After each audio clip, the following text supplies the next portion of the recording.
I had done a little 16mm black and white picture, which was decidedly art house bent, and the roughly $10,000 that we spent on it that had been left to me by a couple of relations went down the Swanee. So I figured that I needed to rethink what I was going to do if I wasn't going to be a lawyer, and I didn't want to be that.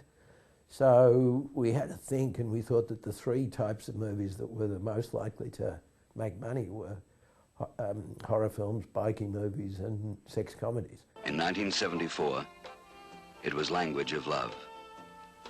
In 1975, it was more about the language of love. In 1976, the trip-hour, trailblazing sex education comedy spoof is Phantasm. I was working for Crawford Productions in Melbourne, and Richard Franklin was one of the directors that I worked with. And when he left Crawford, he set up a feature film called Eskimo Nell that I photographed for him. And then he became involved with Tony on shooting Phantasm, and I came on as cinematographer via Richard Franklin. And I think at the time it was actually more of a structured story about nurses or something, wasn't it? What happened was that the first idea that I had, this thing called Tender Loving Nurses, which we pitched to Corman as a sort of like the fourth of the nurses pictures. And we actually did a little bit of development on that, and then Roger sent a telex to me at about 2 or 3 weeks in. I think the last of the nurses pictures hadn't done so well, and he said, "Tony, no more nurses for me." So we had to rethink it. Everything you always wanted to know about your sexual imaginings. The structure then became a faux documentary. There was a faux documentary approach. Because I think at the time that Swedish sex documentaries were coming in, and this was a sort of a fake, tongue-in-cheek documentary about women's fantasies. And yes, probably, I think it must have been 10-day shooting. It was very, very, very fast shoot. And then it just became a big hit, which sort of was great for Tony, I guess. Because none of us had our name on the movie except Tony. I think that Richard used the pseudonym and I did too. My name is Tony Ganane. Last year I brought a movie company to Hollywood, the film capital of the world, and brought you Phantasm, the sex comedy of the year. Richard put Richard Bruce on. Richard Bruce, and I had William Lundigan. So sorry if there's a William Lundigan out there somewhere, but I used your name. Filmed in Hollywood by Australians. We did it up here because it was hard to get Australian women to take their clothes off in those days. Yeah, it was very hard. At least on screen. And so it was a big hit, and that sort of started off my taste for, or reinvigorated, or my taste for popular cinema, I suppose, and it's never went away. His sights set on smashing organised crime. Growing up in England, I just, fell in love with cinema, mainly popular cinema, though, I did have a taste for, French subtitle films, and, but, I loved going to westerns, gladiator movies, big epics, war movies. I liked that kind of entertainment, and I thought, I want to make this one day. And I could see that in England, the film industry was suffering from a certain hardening of the arteries, let's say, in the mid-60s. So I went to the land of my father, Australia, and soon was working at a television station, and I became their promo director. That's a good start, but I really want to make the films that require the promos. So I left Channel 9, formed my own company, and borrowed $16,000 and made a 50-minute colour documentary about stuntmen called, The Stuntmen. I made a couple of dramatized documentaries, which were an excuse for learning how to do action scenes. I had a friend, Grant Page, who was a great stuntman in the making, and I gave him an opportunity to be in these films and show his amazing stunt skills.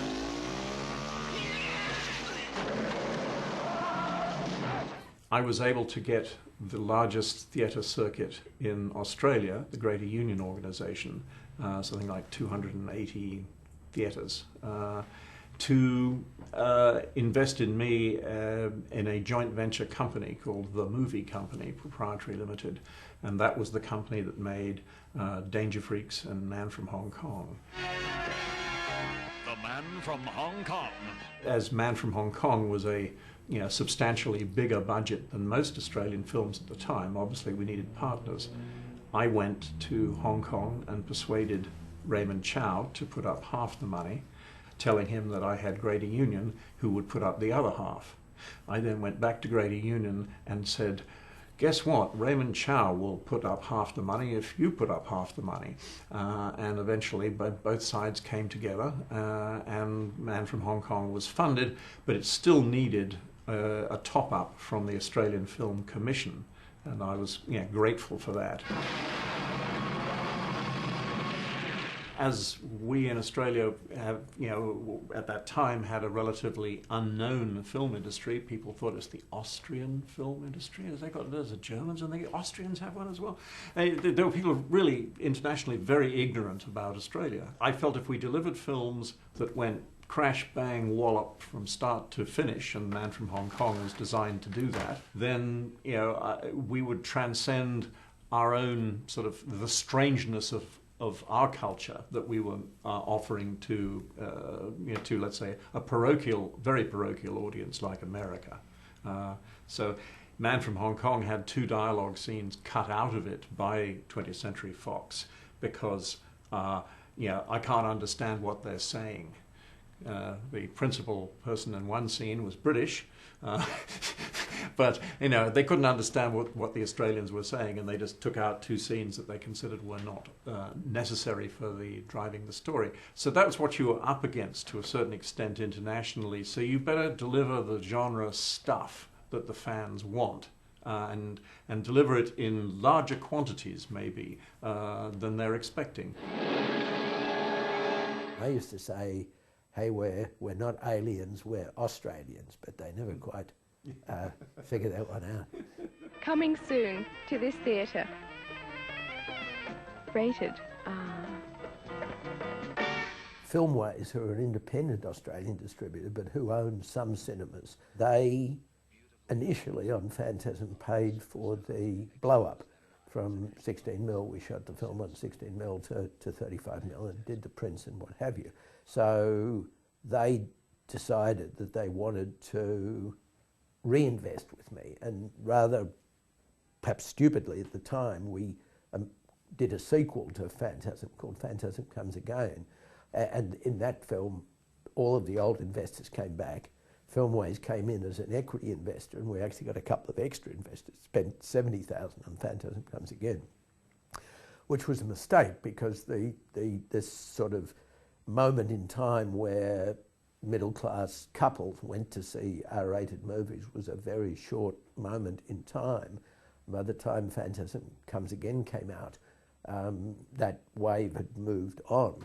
So we actually broke even on that picture, but we didn't make any dollars out of it really. But still, it was a good experience for Filmways, and I had decided I had to do something a little bit more G-rated, or I wouldn't be able to. Parents wouldn't let me take their daughters out on dates, so I decided to do a family-oriented movie called Blue Fire Lady, and Filmways at that point had brought in 3 new partners, and they said, why don't we set up a production company? I partnered up with one of the new partners in Filmways, Bill Feynman, and we got more private investment in there. We pre-sold it to 9 Network. We got some theatre distributors, City Theatres, Wallace Theatres and what have you, to also invest, plus the new Filmways partners themselves put in some money. So that film was done for about $240,000, and it too was a success. From the decadent nightlife and the jet-set discos, Angela is playing a deadly game. When I left Crawford's, which was all television, and I got into feature films, I was very lucky to hook up with different producers. And I sort of had a foot in both doors. I mean, when I was shooting up in Sydney, I remember I remember when we were doing, I think, Heatwave for Film Noise. Was it Heatwave or Newsfront? Anyway, and the producer said to me, you're not going back to Melbourne to work for Ganane, are you?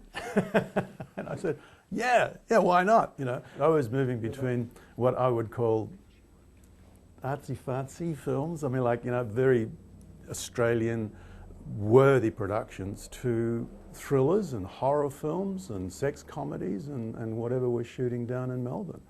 And I quite enjoyed it. I think having a foot in each door was terrific. Stylistically, it was very good because you could bring different elements to different productions. Also, I did lots and lots and lots of commercials. I mean, in Australia at the time, if you wanted to survive as a cinematographer or a film crew, the money was in commercials.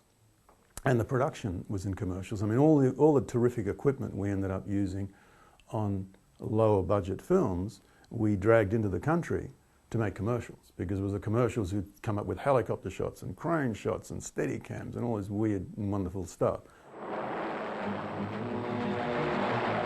Brian took the view that action was the sort of the universal currency, so too is horror, and it's also cost efficient. So with the help of Filmways and Filmways investors and Australian television networks and other groups, we did secure Film Victoria money and Australian Film Commission investment.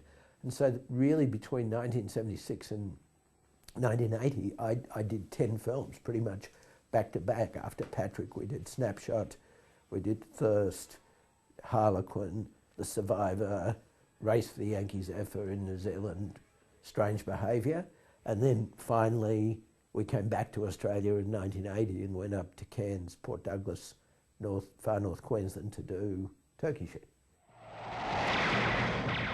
I'd been a tremendous fan of Man from Hong Kong, so I offered the project to Brian, although there was the capacity to fund it out of Filmco and the tax shelter, there was still a need for some top-up dollars. The notion initially was that every other state we'd gone to where we'd filmed, we'd gotten some money from the local Film Commission. And so that was going to be a supplemental piece of dollars from what was then Queensland Film Corporation. Unfortunately, they had got themselves into a little bit of trouble through some of their executives misbehaving, and secondly, they didn't particularly like the movie. So we found ourselves in a quite advanced place in the pre-production of the picture, with a hole in the budget, and because of the way these tax shelter deals were done, you weren't really able to. You couldn't go back to that well and refinance. So we did try to find some additional private money through another sort of deal, but it didn't quite work. So a significant first problem was the fact that we had contemplated the film being done in a certain way at a certain price, and we suddenly had to adjust quite quickly to do it for a reduced price. And that's not easy to do. Many people couldn't do it. Brian did do it.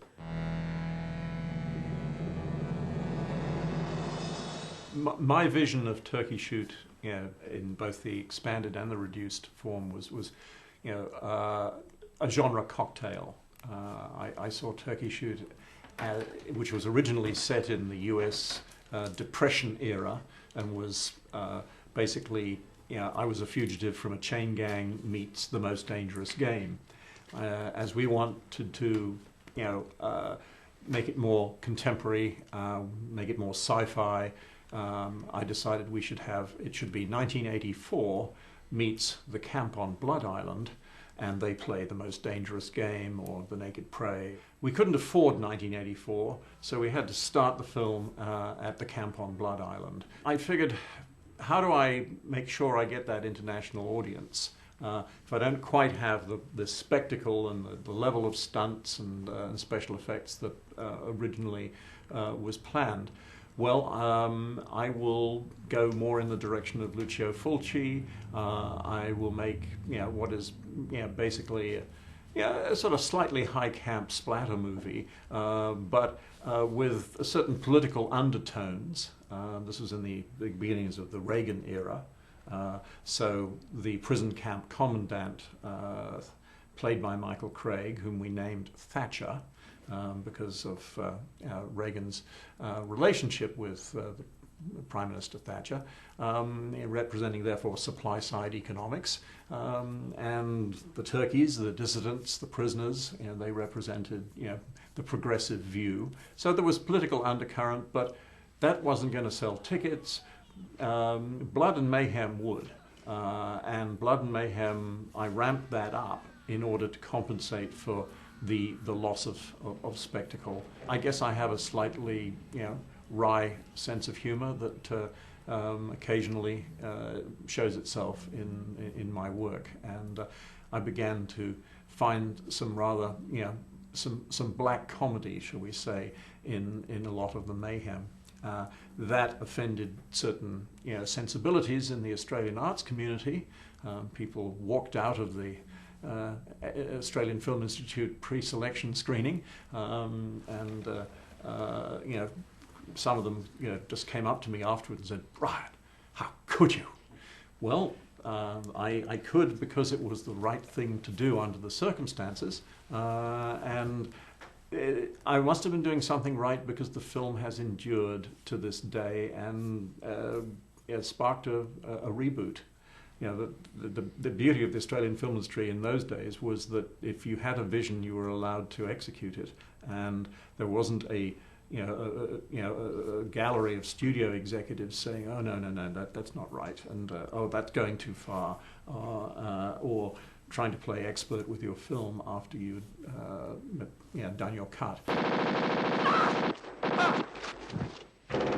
It was a big success. It wasn't quite as big a success as Harlequin because of the content. Made it. There were territories that we couldn't release it in, but on the other hand, there were some territories, Japan, for example, where it was more successful than Harlequin. Here, it was picked up by Roger Corman's then new company, New World, and retitled Escape 2000 and released, and it was a big success here. It did, about $2.4 million here, moved around the country, release by release, state by state, like they did in those days.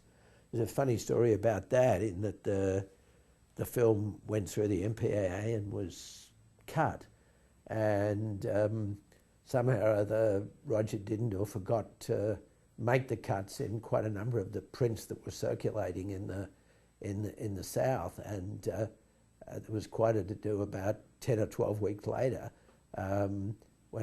when there was blowback that the uncut version of Escape 2000 had been playing all over the place, and but of course by that time I think the box office had got to about 2 million by then, so the cat was out of the bag. I eventually got my revenge on the MPAA, who had cut out one of the iconic shots in the film, which is when Steve Railsback uses a World War II German machine gun, somehow still operational in the future, but very available on our budget, and blows large chunks off Thatcher, blows his head off, blows his shoulders off, and that is a big gasp moment for the audience, particularly at that time. People, went. I was in a screening at where the members of the Australian Film Institute were gathered to watch it, and I just saw the whole audience go, "Ah!" So that was very gratifying. But anyway, it was cut out in America, and I was determined that the world should see this shot somehow, if they had not in America. So when I did Dead End Drive-In, I put up a couple of turkey shoot sequences on the drive-in screen and made sure that Thatcher's head and shoulders being blown off is right there for the characters to see, and therefore the audience. So, and that escaped the MPAA's notice when they came to give, to rate Dead End Drive-In in 1986. it is a very entertaining film for a particular audience, even so many years later. I was making a World War II movie called Sahara with Jim Belushi, and I had 140 Royal Australian Air Force soldiers on their day off playing the Africa Corps for me. And in a break between shots, as we set up more pyrotechnics, I thought, well, I wonder how many people have seen any of my films. And I said, well, who's seen Man from Hong Kong? Lots of hands went up. Who's seen BMX Bandits? Not quite as many hands went up. Who's seen Turkey Shoot? Everybody's hand went up. Definitely a film for the armed forces.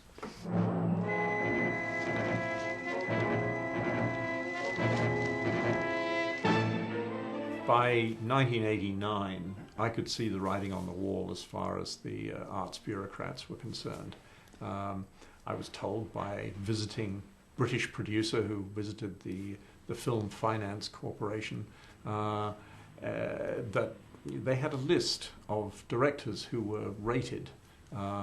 And there were A-list directors, B-list directors, and I was on the C-list. C for charming. Well, I would hope so. It has worked here anyway. I could see that the kind of films that I wanted to make, the meat and potatoes, hard-hitting genre films, they were not going to find favour, didn't. And the projects I put up didn't find favour with the funding bodies. So I decided I would basically start again and come to America, and luckily I managed to click. Here, in the peaceful Midwestern town of Galesburg, nothing much ever happens. Morning, Mr. McNally. A lot of the flack I think we used to get for making genre films is that in many cases we would have people putting on fake American accents and making the films look so anonymous and Atlantic that you couldn't tell they were shot in Australia. Whereas the film commissions, and there was another entire side of the film industry that felt that every film you made out of Australia had to sell itself as an Australian film. So films like Wake in Fright they loved because it was about the Australian outback, where if we made a film that was an anonymous city somewhere about a vampire with an English star, they'd say, well, anybody can watch this anywhere in the world and not know it was an Australian film, which was the point.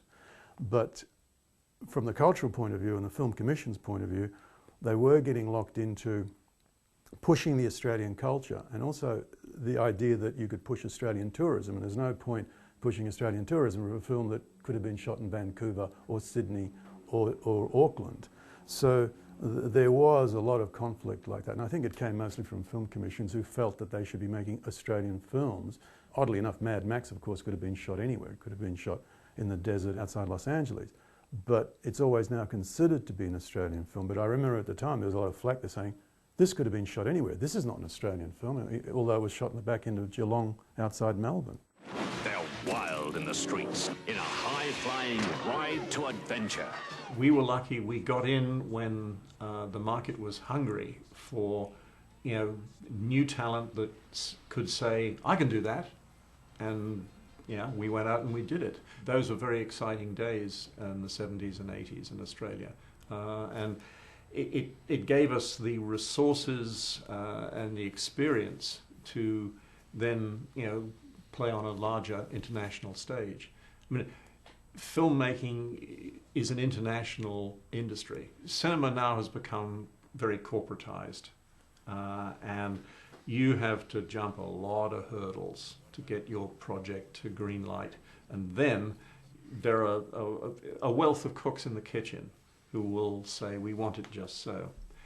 We were lucky that we could make our own rules and say, no, I want to do this. I want to have, I want to have the prison camp commandant named Thatcher because I want to make a political point. At the same time, producing sort of guilty pleasure entertainment. So I wouldn't be allowed to do that now. Seems you've been upsetting some of the wrong people. But I... Make damn sure you don't upset me. I think that we lived through the best time of it. It was just the most exciting time. We were groping in the dark. We didn't know what the rules were. We were audacious. And that's what happens when you have a young, budding film industry. Now we're back in Hollywood to bring you the most outrageous erotic comedy event you'll ever see. when you read about, you know, the startup of the American film industry here in Hollywood, the experiences clearly extrapolated in a slightly different way that happened here when the film industry began were replicated to some degree in the late 60s and the early 70s when the Australian industry started up again. And so, you know, you feel lucky to have been part of that process and to be able to look back, have three people in front of the camera here today who can look back and pretty much between them encompass the entire history of the new Australian film industry. You know, 20 years from now, there won't be people who can sit in front of a camera with that life experience. So, I mean, I think it's exciting that these sorts of, you know, oral and visual histories are put down. God, don't give up! Don't give up! Fight for yourself! Fight for your throne! Fight for... I've never been down in the dumps about the film industry. I mean, there's a new challenge. Okay, we'll overcome it. The main thing is if you love what you do, you will find a way to do it.